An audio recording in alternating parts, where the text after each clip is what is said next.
মোটামুটি কমন আসছে আমার, আলহামদুলিল্লাহ পরীক্ষা ভালো হয়েছে ইনশাআল্লাহ। দেখা যাক, কোশ্চেন তো আর বাকি আছে না, পরীক্ষা বাকিগুলো আছে না, তো এগুলোর থেকে ডিপেন্ড করে যে পরীক্ষা A+ আসবে কিনা, কিন্তু আমি আশা করতেছি A+ আসবে। 100 মার্কের পরীক্ষা হয়েছে, ওইখানে এমসিকিউ ছিল 30 মার্কের আর লিখিত ছিল 70। এক্সাম অনেক ইজি হয়েছে, এই কোয়েশ্চেন অনেক ইজি হয়েছে, এত বেশি হার্ড হয় নাই।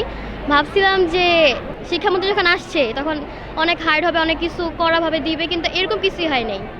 ক্লাসে এত বেশি গাইড হয় নাই, আমরা অনেক সুন্দরভাবেই দিছি। উপন্যাস লেখাটা ছিল সবচেয়ে বেশি গুরুত্বপূর্ণ। প্রশ্ন এবার ভালোই হয়েছে, মানে এমসিকিউ সহজ করছে, অতিরিক্ত মাত্রায় সহজ করে ফেলছে। আর কথা কি, সিকিউ কোনো রকম গেছে, 12 মিনিট আগে সিকিউ লেখা শেষ করছি, আর রিভিশন টাইম 6 মিনিট গেছে। তো এরকমই পরীক্ষা, আশা করি 85+ আসবে ইনশাল্লাহ। যে এবারের প্রশ্নগুলো কমন করছে খুবই ভালো, অনেক সহজ, মানে আমাদের বুঝে তারপরে প্রশ্ন করা হয়েছে, খুবই ভালো প্রশ্ন করা হয়েছে। হ্যাঁ, এরকম হলো অনেক ভালো, মানে ফুল অ্যান্সার করতে পারবো এবারের মতো প্রতিবার যদি এমন প্রশ্ন থাকে। জি, কমন পড়ছে, সব কিছু ইজি আসছে, যা পড়ছি তাই। পরীক্ষা ভালোই ছিল, গার্ডও মোটামুটি আলহামদুলিল্লাহ ভালোই দিয়েছে।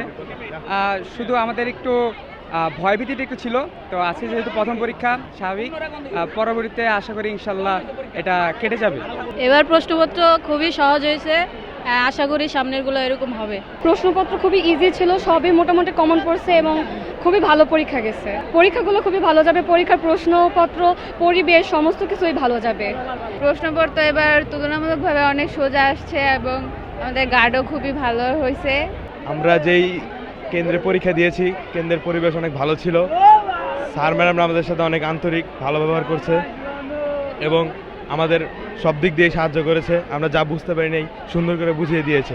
সামনের পরীক্ষার প্রশ্নগুলো যদি এমন হয়, ইনশাল্লাহ আমাদের A+ পাওয়ার সম্ভাবনাটা অনেকটাই বেড়ে যায়।